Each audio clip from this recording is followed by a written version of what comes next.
Hace algunos años, mientras se sienta, les voy a contar una historia. ¿A quiénes les gustan las historias? Bueno, te va a encantar, hoy ya tenemos varias historias. Hace algunos años, el vuelo 808 salió del aeropuerto con destino a Inglaterra, cuando de repente, en pleno vuelo, ya a 10.000 metros de altura, comenzaron a encenderse los dispositivos de alerta del avión, lo cual hizo que el piloto y su acompañante se sintieran muy nerviosos, porque se prendían sensores que no deberían de haberse encendido, algo estaba pasando. Las señales advertían de que el avión estaba yendo a una velocidad a la cual ellos creían que no estaba yendo. Entonces decidieron hacer un aterrizaje de emergencia para evitar un desastre. Y esto, obviamente, a los que hemos estado en un avión, no sé si alguna vez has estado en un avión en crisis, yo he estado en uno, y créeme que es una experiencia bastante fea, bastante difícil, porque en un bus o en un carro tú dices, me quedo en la esquina, pero aquí no hay forma de bajarte. Así que los pilotos lograron aterrizar, el piloto con su acompañante lograron aterrizar, y los técnicos del avión comenzaron a chequear qué fue lo que pasó. Y descubrieron que uno de los sensores, el pito estático, estaba cubierto por una banda protectora. Resulta que cuando los aviones aterrizan, antes de volver a usarlos, el protocolo es revisar el avión y darle mantenimiento y limpieza a todos los sensores y a todos los dispositivos que forman parte del aparato. Pero en la limpieza habían cubierto con una banda uno de los detectores, o uno de los sensores, y se habían olvidado de sacarla. Esto hizo que cuando el avión estuviera en el aire no recibiera el viento, y por eso este sensor, que precisamente controla la velocidad del avión, comenzara a accionar otros sensores que estaban en cadena y enviara mensajes de emergencia. Pudo haber sido un accidente terrible en donde muchos hubieran muerto. Sin embargo, gracias a Dios, el avión logró aterrizar. La conclusión es que una pequeña bandita, un descuido, pudo haber ocasionado un terrible accidente. ¿Cuántos de nosotros podemos estar con banditas cubriendo nuestra espiritualidad, cubriendo nuestra vida con el Señor, y no nos damos cuenta que estamos en un peligro inminente? En el caso de este avión, esta banda que estaba sobre el sensor estaba evitando que se conecte con los otros dispositivos de manera adecuada. Por eso hoy le hemos llamado a este tema conexión mortal. Dile al que está al lado, conexión mortal. Pero tú y yo no hacemos conexión mortal, por si acaso. La semana pasada yo les hablé de un discípulo de Jesús. ¿Y se acuerdan cuál fue el discípulo que hablamos la semana pasada? Muy bien, Mateo. Pueden reclamar su premio al final en la cafetería. Mateo o Leví, discípulo de Jesús, que era buenísimo con los números porque era recaudador de impuestos. Jesús lo llamó para servirle. Vamos a hablar hoy de otro discípulo de Jesús, que también, al igual que Mateo, era muy bueno con los números. Sin embargo, la situación con él fue diferente. Y yo quiero pedirte que abras tu Biblia y vayamos al Evangelio de San Juan, capítulo 12. Y vamos a hablar del discípulo que no era tan querido, o que no es tan querido y que no es tan predicado, Judas Iscariote, porque era parte de los 12. Y vamos a ver qué dice la Biblia con respecto a este personaje. Nos dice en Juan capítulo 12, los pongo en contexto. El Señor Jesús va a una casa a ministrar, a cenar. De pronto en la casa irrumpe una mujer con un vaso de alabastro que adentro contenía un perfume de nardo muy puro. Esta mujer se sentía conmovida por el mensaje de Jesús. La Biblia menciona que ella entra, rompe el vaso y derrama el perfume sobre los pies y sobre la cabeza de Jesús, y toma su cabello y con su cabello comienza a limpiar los pies de Jesús. No sé si ustedes se han dado cuenta que las mujeres cuidan mucho su cabello, más que los hombres, porque el cabello es parte de la estética, de la belleza femenina. Sin embargo, a esta mujer no le importó ensuciar su cabello con los pies del maestro porque estaba agradecida y conmovida. Tranquilos que ya mismo se apaga. Es parte para que se despierten los que estaban dormidos. Son efectos especiales. Ya pueden apagar. Que cuando hablamos Judas se van a aprender. Así que esta mujer se sentía conmovida por el mensaje del Señor. Entra a escena, derrama el perfume y todo lo que les acabo de contar. Y Judas, que era un hombre numérico, si se han dado cuenta que hay personas que cualquier cosa que lo dicen lo traducen a números. Por ejemplo, compramos este atril. ¿Cuánto te costó? Porque yo he visto unos en Temu que son buenísimos. Y siempre le ponen precio o dicen dónde lo han encontrado. Siempre quieren saber cuánto cuesta, como si le hubiera costado a ellos, ¿no? Hay personas que sí. Es más, hay personas que quieren siempre hacer inversiones con plata ajena. Ya vamos a hablar de eso. Juan 12 dice que Judas Iscariote, el discípulo que pronto lo traicionaría, dijo, ese perfume valía el salario de un año. O sea que Judas, al parecer, era mercader, porque sabía cuánto costaba el perfume. No preguntó, sino que él inmediatamente dijo, este es un Hugo Boss, 1992, cuesta tanto. Tenía el olfato fino. Hay personas que tienen el olfato súper fino. Tú dices, Avon, Jambal, Hugo Boss, Lolita Lempica. Este es Bosque, bueno, vamos para otro lado. Pero hay gente que tiene el olfato muy sensible, se ríe porque conoce el chiste, muy sensible y sabe de olores y sabe de precios. Porque hay perfumes que son muy económicos y hay perfumes que son muy costosos. Recuerdan que en alguna vez le di una enseñanza que se llama el perfume más costoso y hay perfumes que cuestan millones de dólares. Hay un perfume que cuesta 3 millones de dólares. Vaya anotando esposos para la Navidad de la esposa. Judas le dice, esto cuesta el salario de un año, era muchísimo dinero. Ahora, Judas no solamente que sabía de precios, sino que sabía cuánto era el salario de un año de un trabajador. Si yo pregunto aquí, tranquilos, no tienen que responder, si yo pregunto aquí, hacemos un estudio de cuánto es el salario mínimo vital, tal vez muchos no sepan, tal vez muchos digan, no, ni idea, otros que tal vez sí sabemos. En el caso de Judas sabía precios de mercadería y también precio de cuánto costaba la hora o el valor de un día de un trabajador. Era un hombre muy matemático, muy completo. Todo lo traducía a números e hizo ese cálculo y da también un diagnóstico. Hubiera sido mejor venderlo para dar el dinero a los pobres. O sea, también dijo en qué tenían que invertir el dinero, porque hay gente así. Hay gente que dice, pastor, pero no hubieran pintado cuando llegamos nos pasó, ¿no? No hubieran pintado la iglesia de negro, no, lo hubieran pintado de fucsia o amarillo, color Barcelona, para que haya vida, pastor, o azul. Y yo le pregunté a esa persona, ¿y cuánto donaste en pintura? Porque a veces es fácil decir lo que otro debe de hacer con su dinero. Y si te compras un carro, no, debiste haberte comprado esa marca es malísima. No, debiste mejor haber hecho esto. Muchos son muy aconsejadores con plata ajena. Y les gusta dar ideas de inversión cuando nunca han invertido nada en su vida. Y tú ves en las redes sociales que la gente dice, es que las iglesias deberían de hacer esto, las iglesias deberían de hacer esto, los pastores deberían de hacer esto. La pregunta, ¿perteneces a alguna iglesia?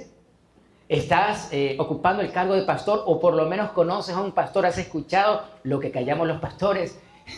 Mira, mucha gente en las redes sociales hablan, pero no saben a ciencia cierta lo que es tener una iglesia, establecer una iglesia, lo que hace la iglesia aún con los ingresos económicos. Pero vamos a hablar de eso más tardecito. Luego dice versículo 6, y no es que a Judas le importaran los pobres. No sé si está en pantalla. No es que a Judas le importaran los pobres. En verdad era un ladrón. Recuerda que está escribiendo este evangelio Juan, su compañero, el de su grupo de conexión. Y él dice, este era un ladrón y como estaba a cargo del dinero de los discípulos, a menudo robaba una parte para él. Entonces Judas era compañero del padre Almeida. ¿Conocen la historia del padre Almeida? El padre Almeida reunía el dinero de la capilla, de la limosna, y al final después cuando se iba a la parte de atrás, cogía y tiraba toda la limosna hacia arriba. Y le decía, todo lo que queda arriba es del Señor, todo lo que caiga es mío. Entonces muchos como Judas están en esta doctrina tratando de acaparar algo para ellos. Y Judas, dice la Biblia, que era conocido por sus compañeros como un ladrón. ¿Cuál es tu fama? ¿Cuál es la fama que tienes con tus compañeros de grupo de conexión? Con la gente. Cuando las personas te ven, ¿cómo te llaman? Es importante eso, que tú me digas, pero es que a mí no me importa lo que la gente piense de mí, pero sí debería de importarte, sobre todo en tu grupo cristiano, cómo te conocen. Y quiero darte 3 enseñanzas acerca de lo importante de verificar si nuestro corazón no se ha desconectado del Señor. Hay 3 señales de las cuales quiero hablarte que son importantísimas para revisarlas, a ver si no hemos perdido nuestra conexión con el Señor. Y la primera señal es que la codicia aparece en el corazón. Y es que la codicia no es un defecto, es una devoción secreta por lo económico, por la plata, por las riquezas. Hay gente que está más preocupada por las riquezas terrenales que por las riquezas celestiales. Hay que diferenciar entre lo que es ambición y codicia. Les voy a explicar. Ambición es cuando tú quieres algo más.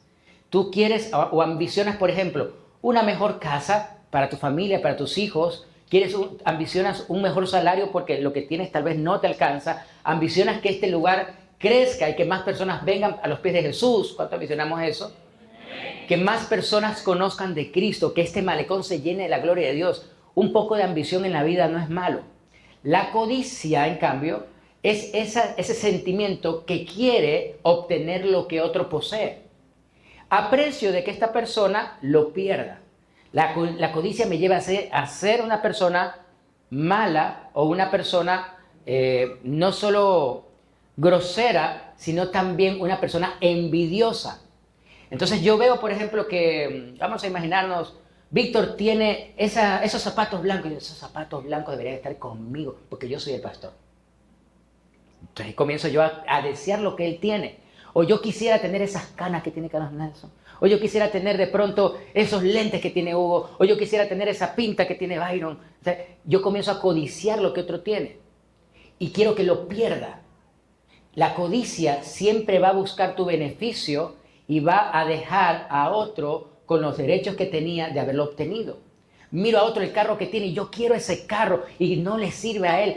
Yo como pastor debería tenerlo. Una persona codiciosa siempre va a querer tener para sí mismo. ¿Sí me estoy haciendo la diferencia? El ambicioso, en cambio, desea para los demás, para sí, pero también para compartir. Por ejemplo, si tú estás ambicionando un mejor salario para poder ayudar a otras personas, está bien, amén. ¿Sí me estoy haciendo entender la diferencia? ¿Sí me están siguiendo, familia? La codicia no es un defecto, es una devoción secreta. Y esto hizo que Judas se desconectara del Señor y se conectara con la codicia que había en su corazón. La desconexión siempre comienza con pequeñas deshonestidades. ¿Se acuerdan lo que hacía Judas? Dice la Biblia que tomaba del dinero. Entonces cada vez que le traían una ofrenda al grupo del Señor Jesús, él cogía, no, mucho dinero está recibiendo. Un denario para mí, un denario para ellos. Un denario para Jesús, un denario para mí. Muchos en lo secreto están haciendo cosas deshonestas. Y eso lo que está formando es un falso ídolo en el corazón del cristiano.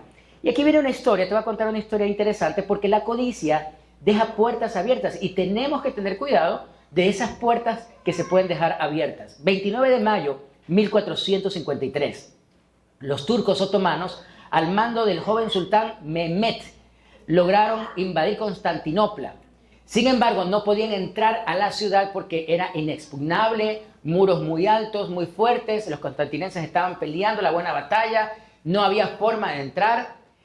Sin embargo, había algo que no calcularon, y es que un pequeño grupo de soldados de Constantinopla, italianos, volvían de una incursión en terreno turco, olvidaron cerrar una puerta que se llama Kerkoporta. Era una pequeña puerta que estaba ubicada secretamente en la parte de atrás de la muralla, y ellos, por entrar rápido, alguien olvidó cerrarla y la dejaron entreabierta. Este grupo de otomanos se dieron cuenta que había una puerta abierta y ¿qué sucedió? 50 soldados otomanos fieros y valientes entraron y de adentro comenzaron una lucha y lograron abrir otras puertas y, ¿sabes? Ese imperio constantinense, Constantinopla, cayó ese día, producto de que dejaron una puerta abierta. ¿Cuál es la puerta abierta que estás dejando en tu vida? ¿Por dónde se está filtrando la bendición que Dios tiene para ti? ¿Por qué área de tu vida el enemigo se está filtrando y te está atacando? Y no estás entendiendo que Dios te está diciendo, cierra la puerta. Porque una puerta abierta es peligrosa porque el enemigo se puede filtrar. Pequeños cambios en tu forma de administrar. Cuando tú dices, no, yo no voy a honrar a mis padres porque no se lo merecen. Cuando de pronto tú dices, yo no voy a honrar a mi Dios, yo no voy a dar a la iglesia, yo no voy a compartir lo que tengo porque es mío, es mi tesoro. Y sabes, te olvidas que tuyo o mío no existe porque todo es del Señor. Todo es dado por Dios. Tú y yo somos administradores de los bienes que el Señor nos ha entregado. Por eso la codicia hace que Judas comience a pensar en cómo tener más. Y para las personas codiciosas, el mundo se vuelve más valioso que la eternidad. ¿Qué es lo más valioso que tenemos? ¿Qué es lo más valioso que tienes? Tal vez pienses en términos cuantitativos, en tu casa, en tu carro, o tal vez en términos emocionales y pienses que lo más valioso es tu familia. Pero lo más valioso que tenemos es la eternidad dada por Jesús. Es la salvación que Dios nos ha dado. Tan valiosa y tan grande que solo gratis la podemos obtener porque no hay forma de pagarla. No hay forma de conseguirla. Amén, familia. Por eso merece un aplauso al Señor.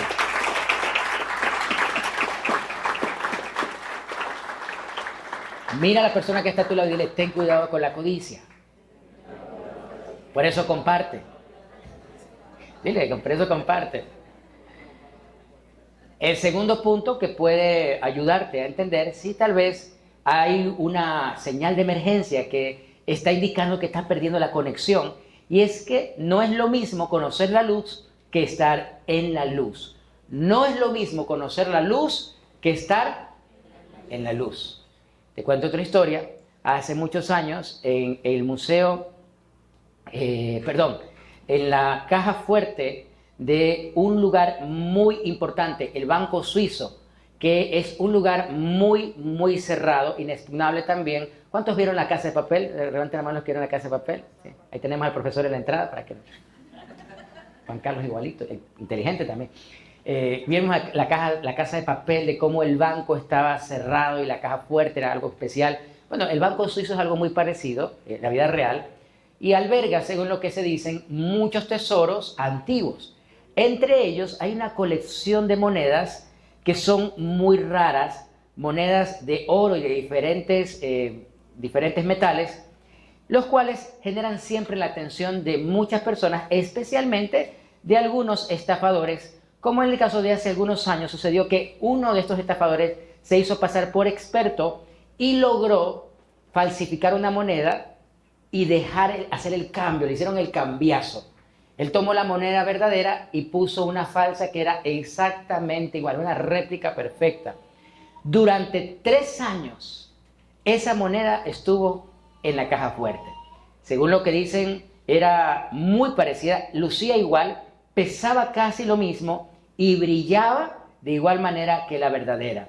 Hasta que en algún momento un inspector que constantemente revisaba los tesoros, por error se le cayó la moneda y cuando cae y suena, se da cuenta que el sonido es diferente.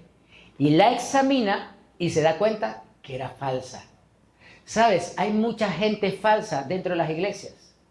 Hay mucha gente que dice ser cristiana, pero en el fondo están como Judas. Son parte del grupo de Jesús, pero no creen en Jesús.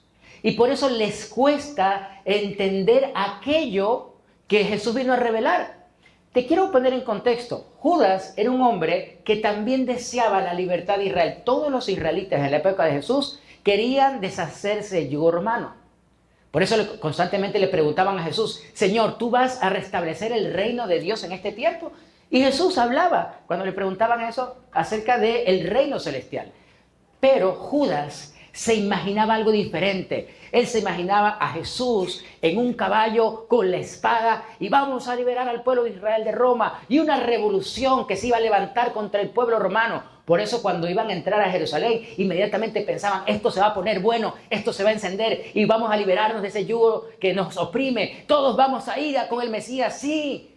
Y viene Jesús y dice, no vamos a entrar, no va a estar en un caballo, voy en un burrito. Y no vamos a pelear con nadie. Es más, yo les digo, la ley de Dios dice que si alguien te pega una mejilla, tú debes poner. Entonces los discípulos decían, pero maestro, ¿cómo? Pedro obedece. Y Pedro, Había una ley romana que decía que si un romano tenía una carga y se encontraba en el camino a alguien de otra nacionalidad, en este caso un judío, el romano le podía exigir al judío que tenía que llevar esa carga 1 milla. Entonces él se quitaba su carga y le decía, toma, tienes que llevarlo 1 milla. Y el judío no se podía negar. Entonces los judíos se ponían muy enojados, pero ahora viene Jesús y le dice, pero yo te digo que no lo lleves 1 milla, llévala 2. ¿Cómo? Pero si 1 milla es pesada, sí, pero la vas a llevar 2. Entonces decían, no puede ser, y por eso Judas decía, no puede ser, que este Mesías es diferente, es distinto. Nosotros los seres humanos siempre dibujamos un video, una película de cómo queremos el milagro. Por eso cuando nosotros vemos la historia de Naamán en el libro de los jueces, Naamán que era un sirio, general del ejército más poderoso de la época, y le da lepra, alguien le dice, mira, hay un hombre de Dios que puede sanar tu lepra. Y Naamán decide ir donde este hombre, donde el profeta, y el profeta ni siquiera salió de la casa, sino que le mandó a decir a Naamán, dile que se sumerja 7 veces en el río Jordán. Y Naamán se enojó muchísimo porque decía, yo me imaginaba que él iba a salir y que iba a invocar el nombre de Dios y que iba a utilizar su báculo y que iba a invocar el nombre de su Dios y entonces el brillo de la gloria de Dios iba a derramarse sobre mí y yo me iba a hacer sano. Y no, le dice algo tan natural como, ve, métete al estero salado, te sumerges 7 veces y ya vas a estar sano. A veces los cristianos queremos un show. Queremos que algo sobrenatural pase y entonces que hoy día que Víctor mientras ministraba y nos daba palabra profética, tal vez muchos piensen, habló de un carro, entonces el Señor me va a mandar un carro con un pompo del cielo, ahí está. O va a aparecer la nube, la gloria del Señor y ¡pum! De pronto va a aparecer el Mazda 5 que yo quiero y con el cupón. No va a ser así. Lo que Dios va a hacer es darte bendición y prosperidad. Te va a dar trabajo porque el Señor quiere que trabajes y tus manos van a estar trabajadas, ocupando y vas a ver la gloria del Señor porque el Señor te va a proveer. Amén.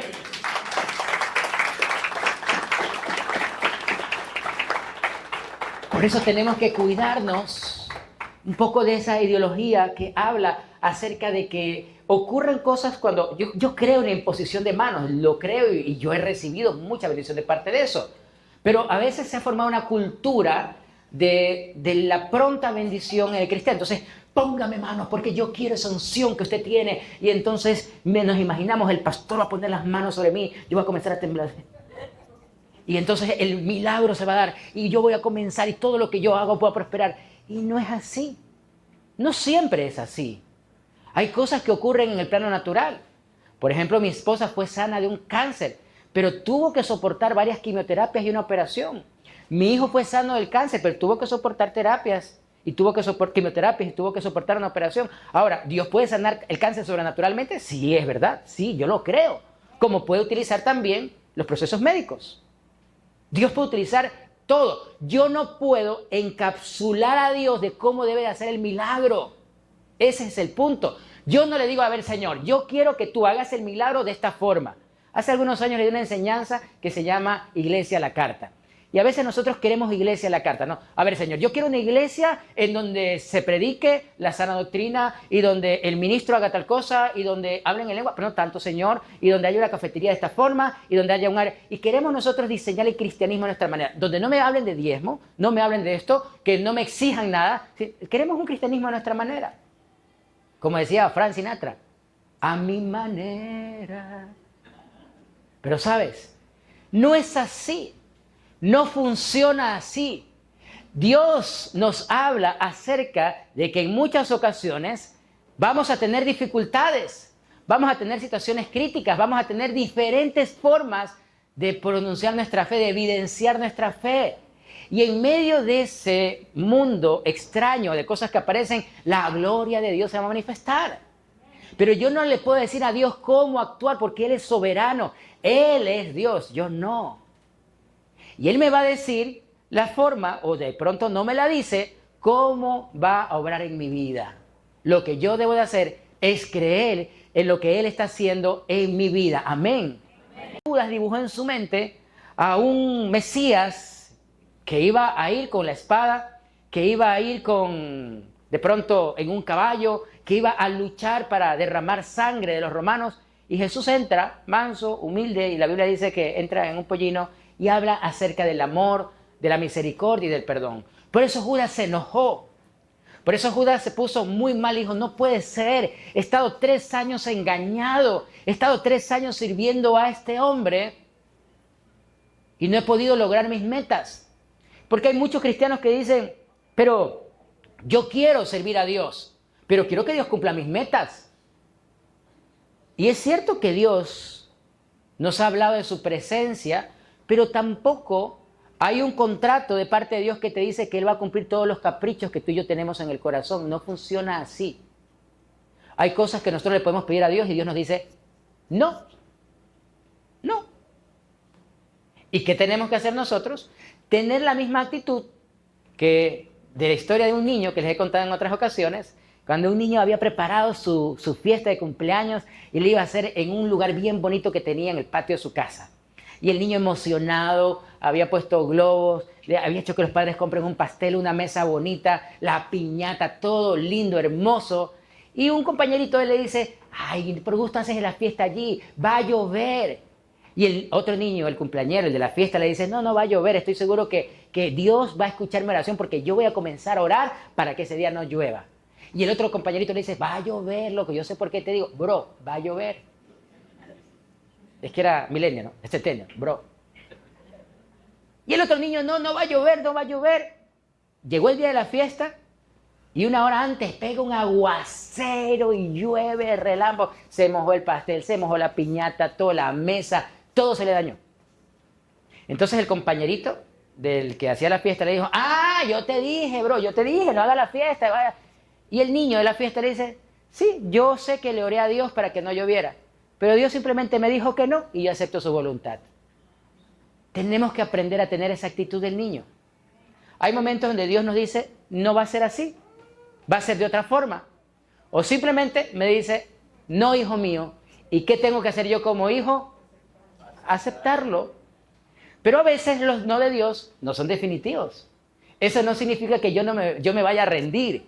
Significa que yo debo de entender que Dios está contestando mi oración de otra forma. Porque muchas veces los no de Dios pueden ser temporales y Dios quiere que me esfuerce, Dios quiere que entienda algo que no he entendido. Dios también te puede decir no porque hay una gran idea que está a punto de surgir. Por eso no te rindas. Algo bueno viene de parte de Dios cuando tú perseveras.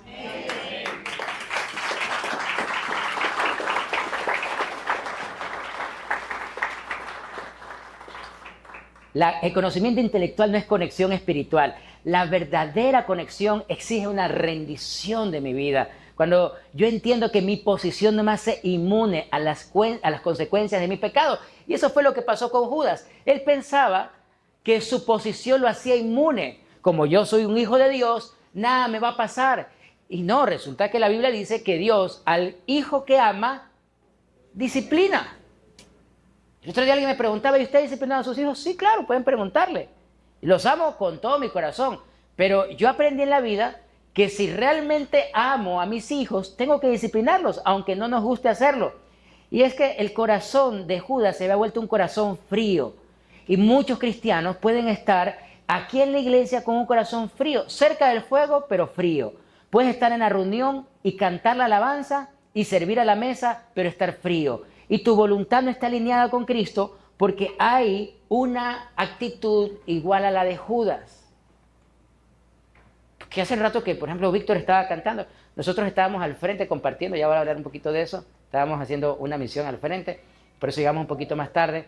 Pero yo me vine acá y cuando Víctor hablaba acerca de arrodillarse y comenzar a buscar a Dios, yo no sé si ustedes perciben, pero la atmósfera se vuelve muy espiritual. Y no se trata de los que están aquí al frente, se trata de a quién estamos invocando, a quién estamos llamando. Estamos hablando de Dios, estamos invocando al Espíritu Santo. Y habemos más, no sé si más de cientos de personas aquí que estamos hablando e invocando al Señor. Y ¿sabes qué está pasando? Dios está escuchando nuestra oración. Y su presencia comienza a derramarse. Entonces, ¿cómo no me voy a arrodillar? ¿Cómo no voy a levantar? ¿Cómo no me voy a conmover? Si algo no pasa en ti, el problema, bro, no es Víctor, no es Aida, no es Eugenia, no es Álvaro, no es Jorge. Bro, el problema es tuyo. Algo te ha enfriado el corazón. Por eso te cuesta conectarte. Por eso al principio les hablaba de ese avión que tenía una bandita en su sensor y eso no le permitía conectarse con los otros dispositivos. Entonces tal vez hay una bandita, algo no está bien en tu corazón, que por eso no te conectas con Dios. Y decías, ay, pero ¿por qué gritan tanto? Ay, no hace mucho frío, y no, ya que se acabe. Y estás así como pollo en olla de presión, y estás que te mueves y bailas, y no sabes qué hacer. Pero eso indica que algo no está bien, que algo hay que revisar. Dios está obrando el corazón de cada uno. Y cuando uno siente esa atmósfera, hay gente que se conmueve tanto. A lo que yo venía por acá, vi el suelo mojado de varias lágrimas que se derramaron. Y sabes que eso ocurre cuando la presencia de Dios uno la siente. Uno se quebranta, otros lloran, otros gimen, otros cantan, otros levantan su mano. Pero si tú estás como pingüino en la playa y simplemente estás mirando el cielo, algo pasa con tu corazón y tienes que examinarlo, porque así fue como empezó Judas. Mientras 11 discípulos se conmovieron de ver a esta mujer que traía el vaso de alabastro, y aún el mismo Señor se conmueve de ver a esta mujer que con sus cabellos comienza a lavarle los pies a Jesús. ¿Qué mujer le lava los cabellos? ¿Lavarías los pies de tu marido con tu cabello? No. Esta mujer realmente estaba enamorada del Señor, agradecida. Y dice la Biblia que se llenó el lugar del perfume de esta mujer. Entonces esto, ¡wow!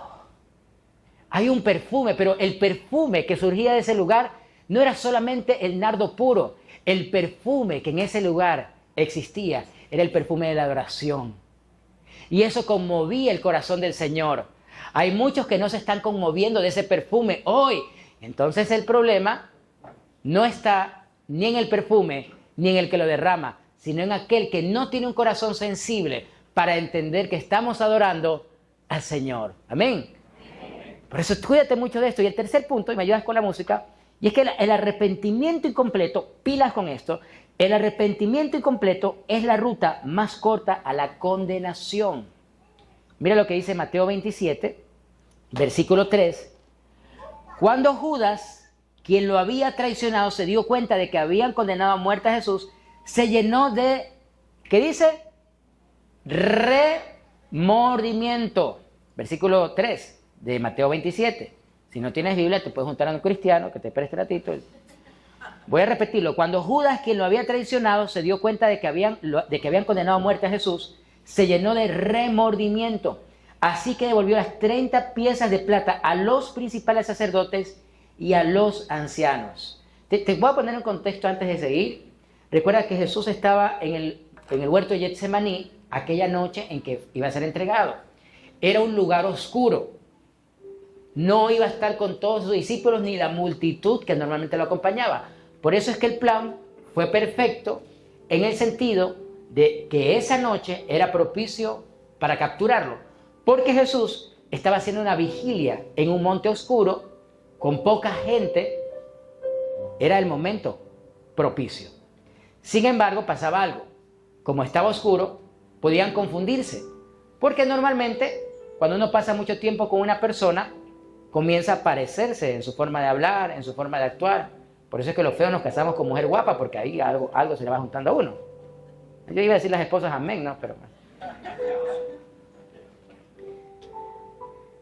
Judas sabía reconocer bien al maestro. Por eso cuando él va y le hace la propuesta a los sacerdotes, él sabía que esa noche Jesús iba a hacer vigilia y que solo se iba a llevar a 3 de sus discípulos. Así que el plan fue, yo voy en ese momento oscuro, al que yo le dé el beso, a ese ustedes tienen que arrestarlo. Ese fue el plan. Así no se iban a equivocar, porque de pronto en la equivocación podrían haberse llevado a Pedro, a Juan o a Jacobo. Judas va, saluda a Jesús y es ahí donde se dan cuenta que él era y lo arrestan. Y ahora Judas se da cuenta de su error. Y la Biblia dice que en ese momento surge un remordimiento, que es diferente al arrepentimiento. Hay una diferencia muy grande. El arrepentimiento o el remordimiento humano versus el arrepentimiento divino. El remordimiento es dolor por la consecuencia. El arrepentimiento es dolor por la ofensa a Dios. Judas fue a la horca, Pedro a la restauración. ¿Cuál es el camino que tú escoges? ¿El camino del arrepentimiento o el del remordimiento. Por eso es que muchos cristianos, producto del remordimiento, cuando saben que algo no han hecho bien, muchos se ponen la horca espiritual y dicen, ay, no, yo mejor me cambio de iglesia, me voy. Y hay muchos que están salta de iglesia en iglesia como pulga de perro, ¿no? Salta y salta y salta buscando la iglesia perfecta. Y no va a haber iglesia perfecta, no lo va a haber. Por eso cuando hay gente que se cambia, viene aquí y tiene una entrevista conmigo, me dice, ay, pastor, pero es que yo la iglesia donde vengo, no me gusta que hablen mal de las iglesias donde vinieron. No está bien, no es ético. No se debe de hacer eso. Yo siempre les insisto, ora y lo que el Espíritu Santo te muestre. Aunque si tienes que evacuar tu dolor, hazlo delante del Señor. Pero no te muevas por emociones. Porque hoy en día el cristianismo se ha vuelto muy emocional. Te voy a explicar esta parte, porque el emocionalismo nos lleva al remordimiento, mientras la convicción me lleva al arrepentimiento. Pero el remordimiento o el cristianismo emocional es precisamente ese en que yo necesito experimentar una emoción y si no experimento esa emoción, entonces no hago nada. Entonces, ¿por qué no viniste de pronto a evangelizar o por qué nada más? No, es que yo no lo siento, pastor. Yo no siento que debo de hacer, yo no siento que debo de diezmar, yo no siento que, es más, yo como que ya no me estoy sintiendo cómodo aquí. Es igualito que en una relación cuando él o ella te dice, no eres tú, soy yo. Ya no me siento a gusto en esta relación. Entonces imagínate si yo vengo un día y le digo a mi esposa me dice, mi amor, no hay para la comida. Mi amor, es que no siento en mi corazón que deba darte dinero. ¿Sabes qué va a pasar ese día? Me cruza la cara. Porque no se trata de emociones, se trata de convicciones y de responsabilidad. Y se trata también de gratitud. ¿Cómo yo no voy a servir al más grande de los seres que dio su vida, la vida de su hijo, por mí? No sé si esté claro esto. Él dio la vida de su hijo por ti, por mí. Somos salvos por el sacrificio de Jesús. Somos salvos por su amor. Jesús murió, dio la última gota de su sangre pensando en ti, pensando en mí. ¿No te parece eso maravilloso? ¿No te parece a ti motivo suficiente para esforzarnos, para dar todo por Él? Es que cualquier cosa que tú y yo le demos a Dios es insignificante al lado de lo que Él dio por nosotros.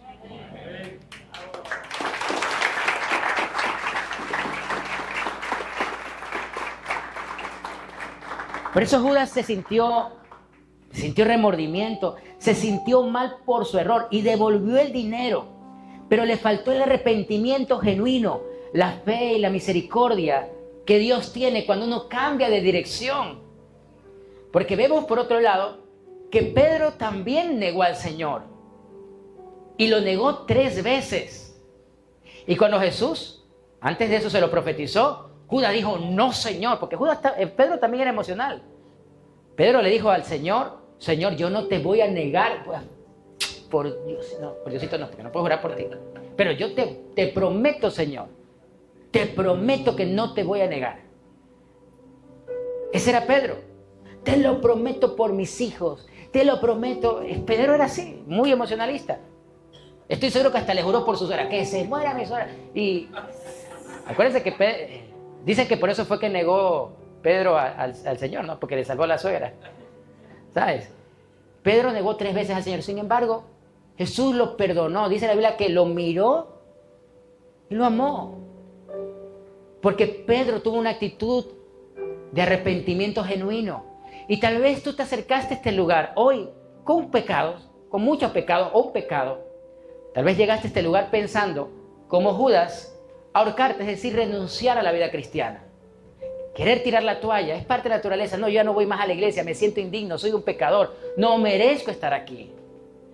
Pero te tengo una noticia buena, yo tampoco me merezco estar aquí, sino que entiendo que la gracia y la misericordia del Señor nos ponen aquí, a pesar de nuestras imperfecciones y nuestros pecados.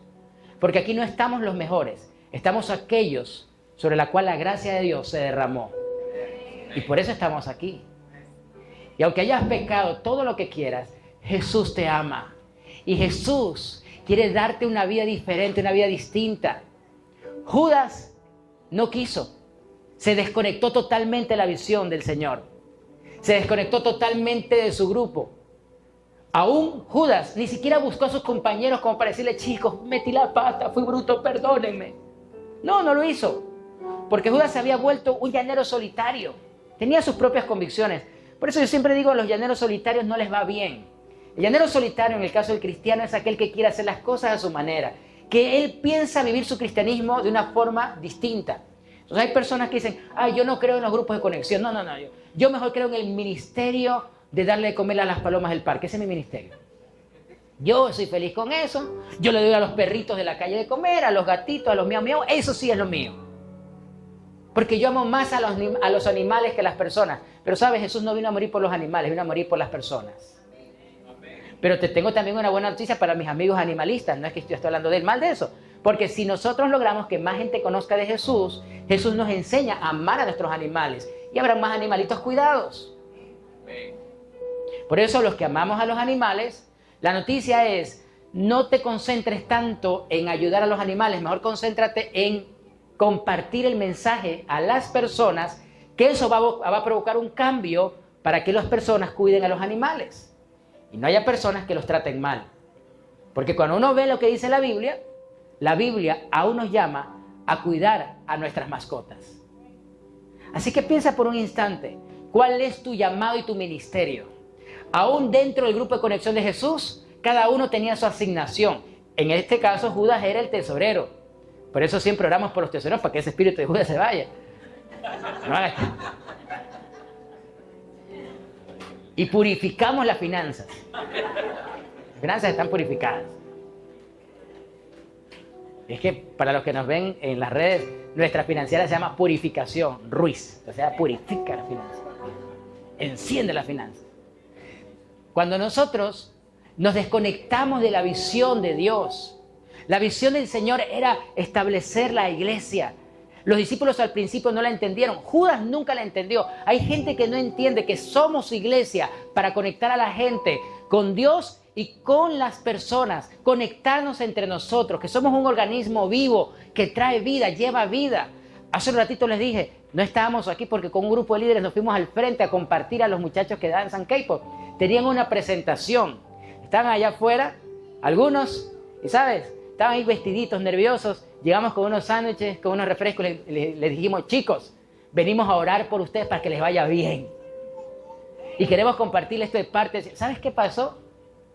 Sus ojitos se le llenaron de emoción. Son jóvenes. Están empezando. Muchos no tienen papá, no tienen mamá. Que tú y yo vayamos a hacer eso, ¿sabes qué? Eso en su corazón les produce entender el amor de Dios. Es una forma tangible de mostrar el amor de Dios. Entonces, para tal vez aquellos amigos que en las redes sociales les encanta aconsejar qué hacemos con nuestras finanzas. Con nuestras finanzas ya damos de comer a gente que tal vez no ha comido. A gente que necesita. Compartimos con nuestro dinero para los pobres, para la gente que de pronto está aquí necesitada, y también arrendamos este lugar que es maravilloso para poder reunirnos y compartir y llenar este malecón de la gracia y el poder del Señor. Amén. Somos una iglesia que comparte.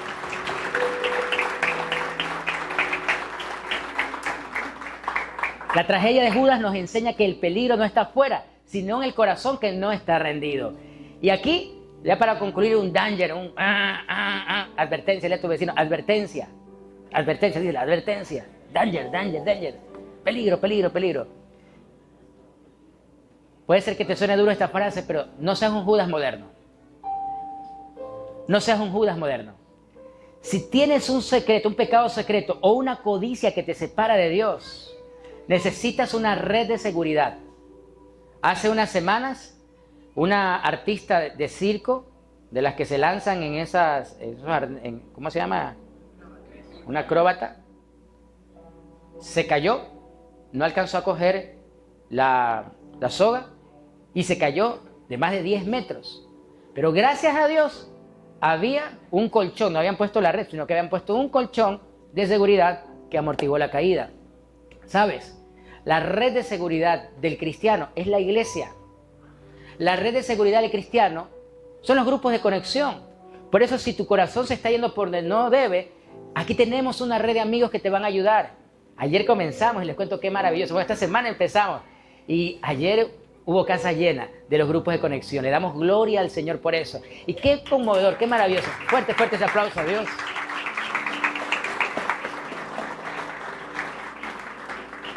Saber que tenemos amigos que se preocupan por nosotros. Seguir a Jesús por religión y sin rendición es escoger el camino de Judas. Es escoger el sendero del remordimiento, el camino que nos va a llevar a un callejón sin salida.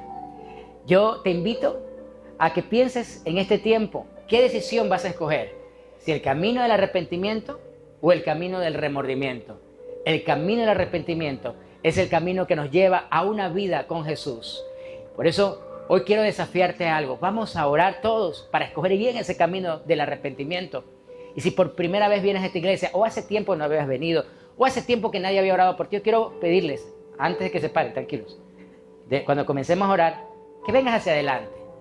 Yo quiero orar por aquellos que habían estado un poco alejados, aquellos que habían tenido una obstrucción en su vida espiritual y que habían perdido la conexión. Tranquilos, a todos nos pasa. Bro, normal, no pasa nada. Y los demás que estamos conectados, oremos para que todos nos conectemos.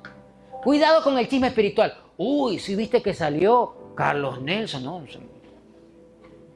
No, ora por todos. Ora por el que está a tu lado. Ora por tu familia. Ora por los que salen al frente. Oremos los unos por los otros. ¿Sabes? Eso es lo maravilloso. Somos la red de protección del Señor para nuestra comunidad. Amén. Vamos a ponernos en pie. Yo quiero invitarte a que pongas hoy tu corazón delante del Señor. A que cierres toda puerta que se ha abierto, que has abierto y que te está impidiendo entrar en la presencia del Señor. Y si te habías alejado, hoy el Señor te está conectando con el Padre. Levanta hoy tu voz y dile: Señor, yo quiero conectarme contigo. Bendito eres, Señor. Perdóname si me había desconectado, si estaba distraído, si mi conexión contigo, Señor, se había interrumpido por las actividades diarias, por la codicia, por tener mi propia visión. Estaba enredado, Señor, y estaba aislándome, cuando lo que debo de hacer es poder conectarme contigo y con otras personas que me ayuden a caminar contigo. Señor, aviva mi corazón. Vamos, dile al Señor: aviva mi corazón. Tal vez al igual que Pedro has negado al Señor, pero hoy te acercas con esa misma actitud de arrepentimiento. Un genuino corazón que se acerca reconociendo su necesidad, la necesidad de buscar la presencia del Padre. Buscar la presencia del Señor. Dile: Señor, conéctame contigo. No quiero estar desconectado de tu visión, de tu palabra. No quiero estar desconectado, Señor, de tu presencia. Toma mi vida, Señor, te necesito. Vamos, dile al Señor: te necesito. Yo quiero honrarte, quiero adorarte, quiero exaltarte.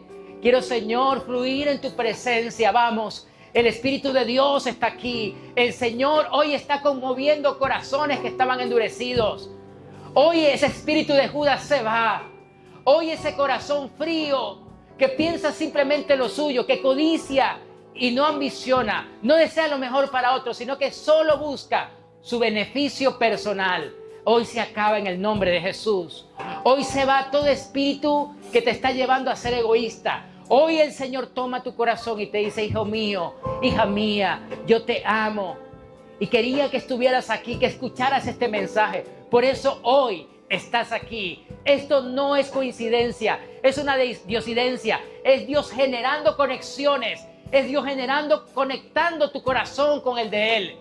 Hoy el Señor te dice: hija mía, yo sé las lágrimas que has derramado por tu matrimonio. Alguien Dios le está hablando en esta mañana. Alguien ha estado llorando por su matrimonio en su cama. Anoche y el viernes hubo alguien que estuvo llorando. Hoy el Señor te dice: hija mía, te amo.